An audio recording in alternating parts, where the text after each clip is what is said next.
Welcome to episode 40 Out of Bounds, a podcast where I give my social commentary on different topics in today's society. I'm your host, Terry, and today talking about a new segment, Education Needs to Change. So I'm in education, didn't plan on being, but I am in education currently. I won't go too extensive into it, but basically I was a business student and I was looking to go into corporate world. And then prior to graduating, I decided to change that for different reasons, but I continued and graduated with my degree, after which I participated and served in an AmeriCorps program called City Year. So I gave a year of service in the city of Chicago. And then after that, I ended up working with Chicago Public Schools in various roles. And so in that time since college, I've, worked with freshmen. I've worked a lot with seniors as far as college readiness, college preparedness, all that. And now I'm currently working in the master's higher education program, and I plan to get my PhD in higher ed administration as well. So all that to say that I've been very much steeped into education recently. And then, of course, completing a college degree, you have to have some type of educational journey to get there as well. So I've been around in education for a little bit. And so in those roles and in those experiences, I've seen a lot of different things, especially with my time, Chicago Public Schools, one of the largest school districts in the nation. I working in high schools on the ground level, got to see a lot of different things. And so that's not specifically about my experience, or this isn't specifically about my experience. This is really about a larger conversation, which is why it'll be multiple different episodes. But today I want to talk about grades. That's one of the biggest things when we're talking about education reform. Like, what can we do better?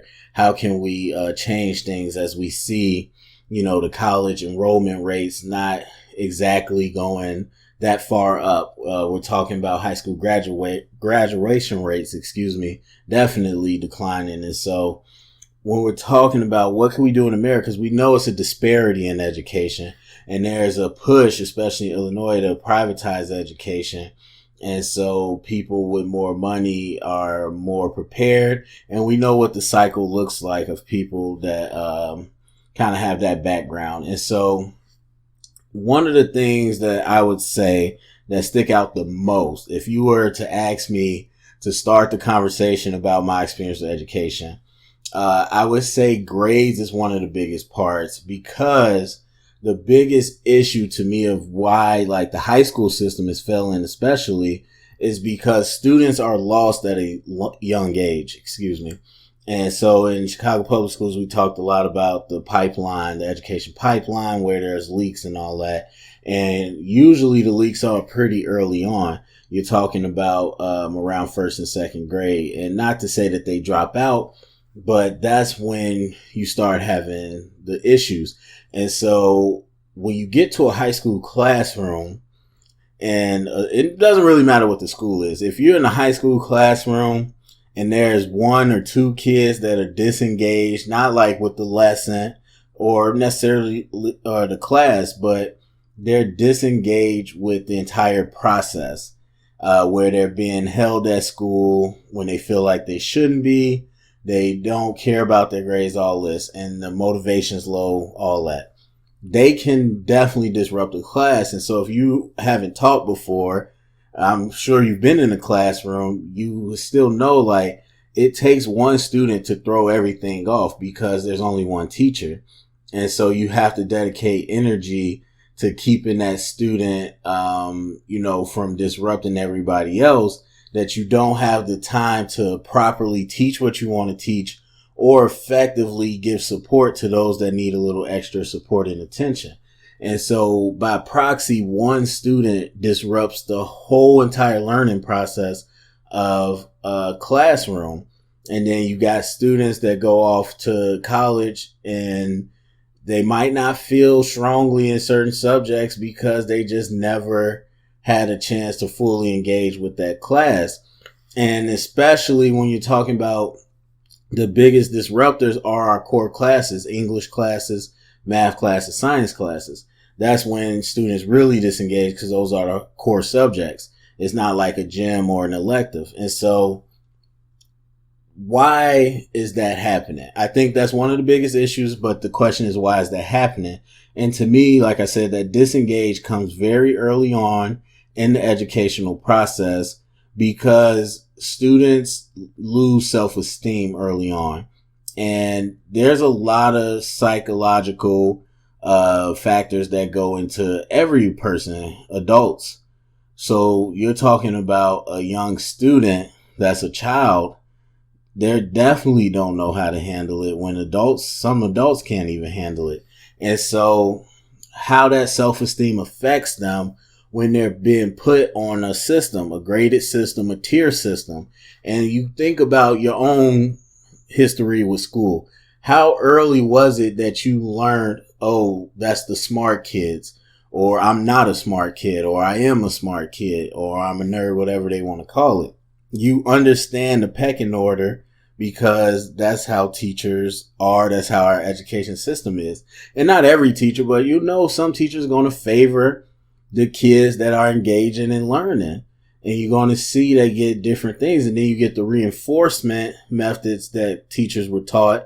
When you get good grades, you get this, or if you do something good, you get a gold star, whatever it is. And it's this reward system that kind of creates the separation.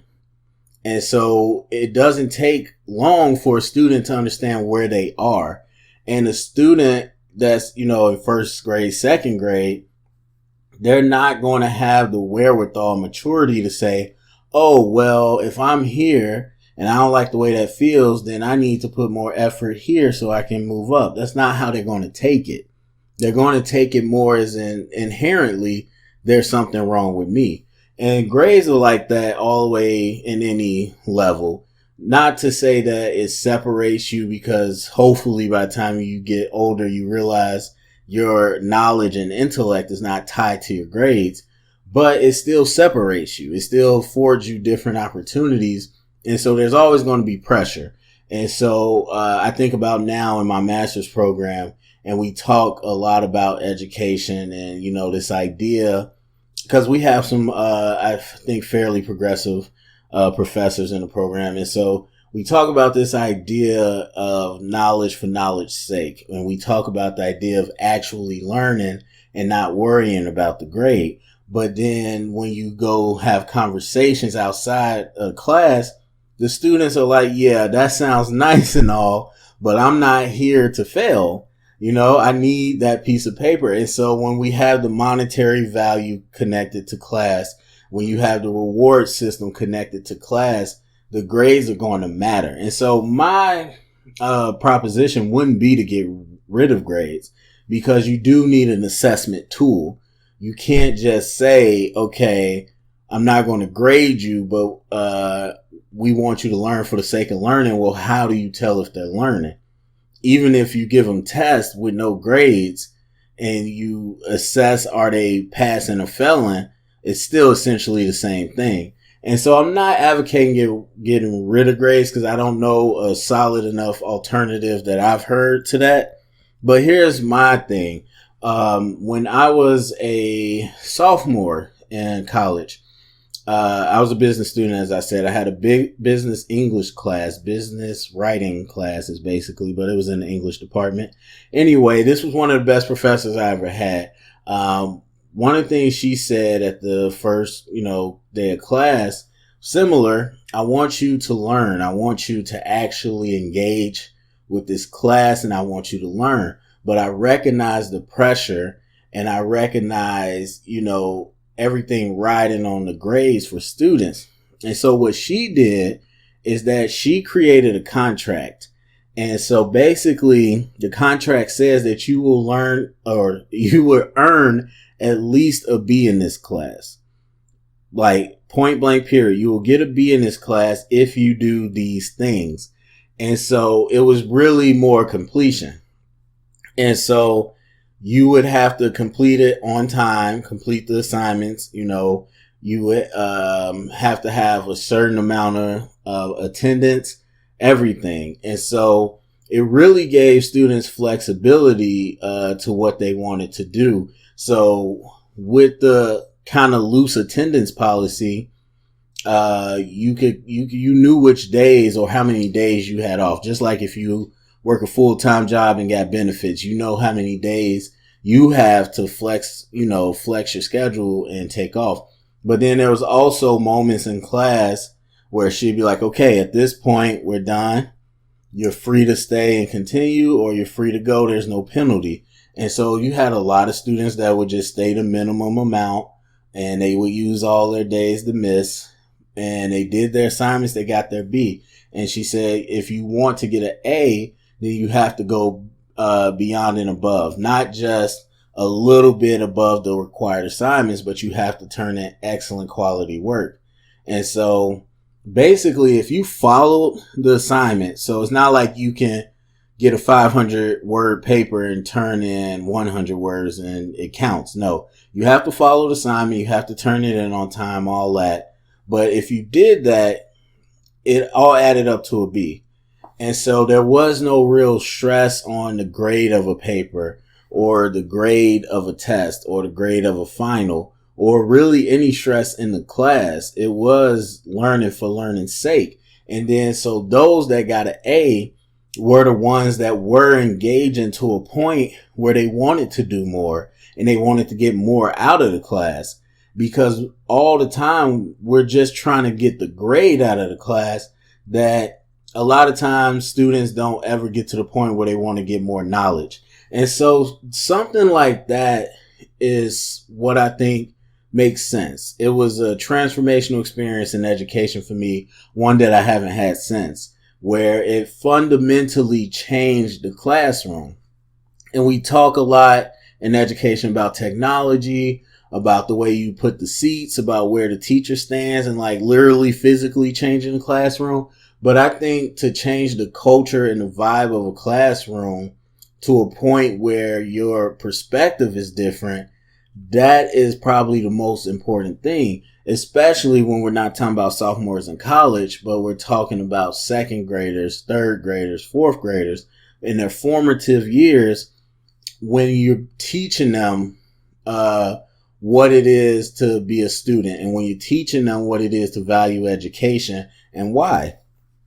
Because the fact of the matter is, whenever, for me, I have students that were problems, and I wouldn't say 100%, because there's definitely students that were good and fell off the wagon. It's always some combination of, parental guardian authority type stuff at home. But then there's also a history of disconnect with education. And I'm not talking about someone that's having a bad semester or something like that. I'm talking about the problem childs, as they call them. These are ones that have just gave up on school. The ones with truancy issues that's always trying to ditch all these different things. These are the ones that gave up on school a while ago because they got into some math classes, or they took, they had math assignments, or they had reading assignments, and they felt like, I can't do this. And so since I can't do it, or I did it and didn't get a good grade, that makes me feel a certain way about my abilities. And so you talk about self-efficacy, your belief in your ability to complete something. When looking at students that don't do well early on, grade wise, then that becomes an issue. And so there's different things they do in education on the lower levels that aren't just grade based, like the participation grades, like, the attitude, all those things they try to work into the whole thing. But I still think when we're using grades the way we do, it creates this belief in students that they aren't fit for this, that, this is for those students. Those are the smart ones. I'm not one of those. And also, I should have prefaced by saying this. I'm not a teacher. I didn't, go through education in undergrad. Like I said, I was a business student. So I'm not going to accurately speak to all the things they teach teachers, but just saying from my experience and what I've seen. And so, when you think about this idea of taking the pressure away from grades, and I don't believe, because I could easily see somebody saying, well, then that's just going to water down the grades. I don't believe students that deserve a F or D would be able to get a B.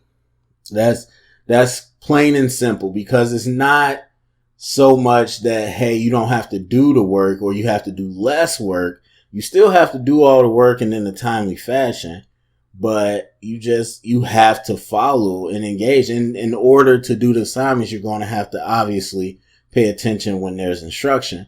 And so I don't believe if you go to a fourth grade class and you introduce this idea where, hey, you all have, you sign this contract to do this, you do what you have to do, and you will get at least this grade. If you do more than this, you get an A.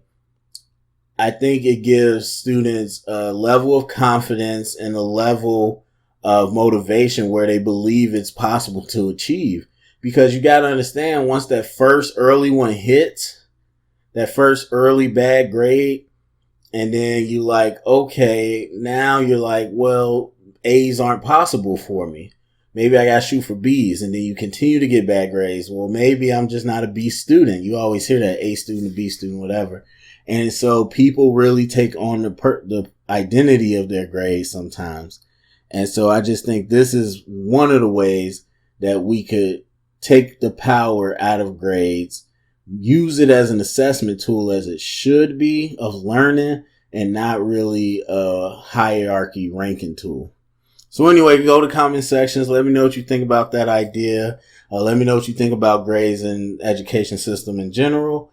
Share it around, get the conversation started. Thumbs up, subscribe, and until next episode.